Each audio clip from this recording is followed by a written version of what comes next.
Iron Man has been a staple of the MCU since the very beginning, developing an incredibly advanced suit of battle armor capable of protecting the pilot and waging war on those who were not properly equipped. But how extensive are programs here in the real world that seek to recreate Iron Man suits for military and commercial applications? And how close are we to a working prototype of a real-life Stark suit? Well, stick with us today, watchers of the Marvel Multiverse, as we delve into some of the most advanced real-life programs and leading scientific technology that has been developed in search of a future where soldiers are protected by functional exoskeletons that help protect soldiers in combat scenarios. Welcome back to the real-life Marvel series, which we'll be releasing every single Monday. We put a lot of research and effort into these videos, so if you could like the video and share it, that would be appreciated. Now, let us begin. The leading program commissioned by the United States government was known as the Talos program. Talos stands for Tactical Assault Light Operator Suit and was inspired by the legend of a giant guardian of pure bronze. This guardian would patrol the streets of ancient Greece and the island of Crete in the earliest works of Homer, dating back to as far as 700 BC. The first vision of the United States Department of Defense, however, dates back to 1961,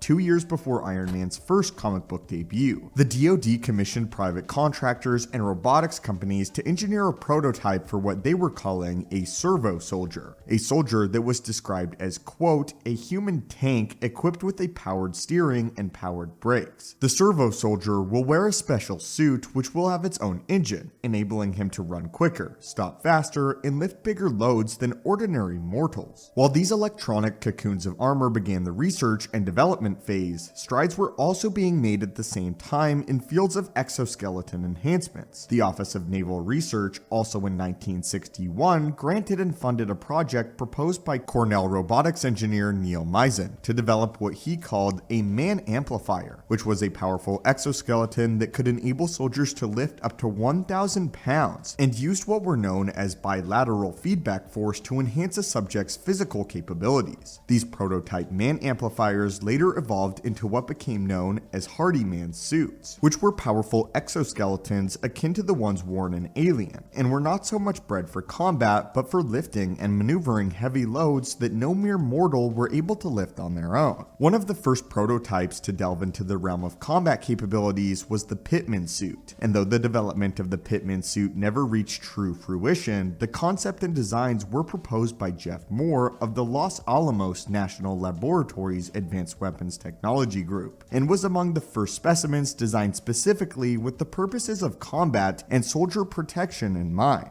This suit focused less on physical strength enhancements and more on a powered suit built for protection and defense, while still allowing a soldier to march through the obstacles of a battlefield with very little impediment. Limited by the technology of his time, Moore was unable to create a system that he envisioned which would have allowed brain activity to be read and translated into movement, and the project soon after fell apart. As the technology advanced and developed, the United States government as well as private contractors continued to experiment with the prospect of an Iron Man type suit, but as the ideas evolved, the formulation of a different combat enhancements did as well. Across the 90s and early 2000s, the government began implementing what became known as battle dress systems. These systems were stripped down from being mechanical enhancements and were more akin to specialized stealth suits. These suits were far more flexible and far more capable of adapting to various hostile environments. And while these adaptive suits showed relative success, the government soon returned to searching for mechanized combat suits that more closely resembled that of Tony Stark's Iron Man program. In 2001, DARPA awarded two $50 million grants to the development of these suits to Lockheed Martin and Raytheon, two of the largest and most well-known private weapons contractors in the country. These organizations are perhaps the closest to a real-life Stark Industries that we are viable to find in the world that we live in today, pioneering bleeding-edge military hardware year after year. While both companies ultimately failed in the development of these suits, they did make remarkable strides in the science of exoskeletal enhancement and discovered that the exoskeletal technology that had been sought after by Moore and Mizon was finally entering the realm of possibility. Upon making this discovery, the Talos program quickly took notice and began to incorporate these exoskeletons into their own designs with a vision of creating a soldier plated in armor, something closely resembling the armor worn in the Halo franchise in order to protect soldiers in combat situations. The Talos program became the closest program to developing one of these suits in the 5-year span in which they were operational, making strides in creating enhancements to reduce strain on the legs of soldiers, as well as advanced heads-up displays that could quickly and accurately display vital information to the pilot, similar to that of Jarvis or Friday.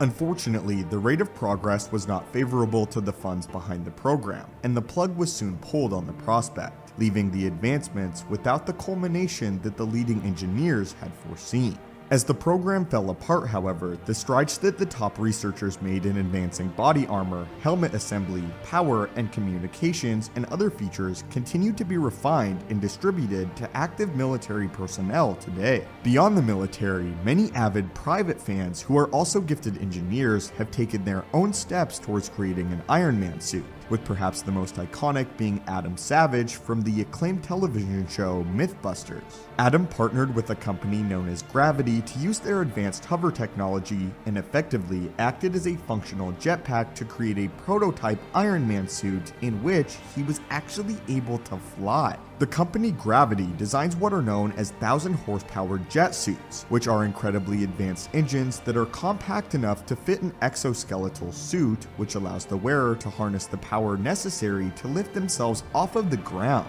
much like the repulsor technology that Tony Stark uses. These suits are basically miniaturized jet engines attached to a person in such a way that a pilot is able to hover over the ground and fly for short amounts of time. He also partnered with EOS and Colorado School of Mines to 3D print titanium plating that was then used in tandem with Gravity's repulsion jetpacks and can develop a functioning Iron Man suit. Adam even specifically states, quote, "If Tony Stark was not fictional and was making an Iron Man suit right now, this is precisely the technology he would use." Though Adam Savage is a private entity who sought to develop this technology for non-violent purposes and did not implement any kind of weapon systems into his suit, the basis for creating an armored suit that can allow a wearer to both fly as well as be protected is an incredible advancement that is far closer to becoming a real-life feasibility than once thought, and has in fact been brought into reality on multiple occasions. With the advancements made by not only people like Adam Savage, but the Talos program as well, it is only a matter of time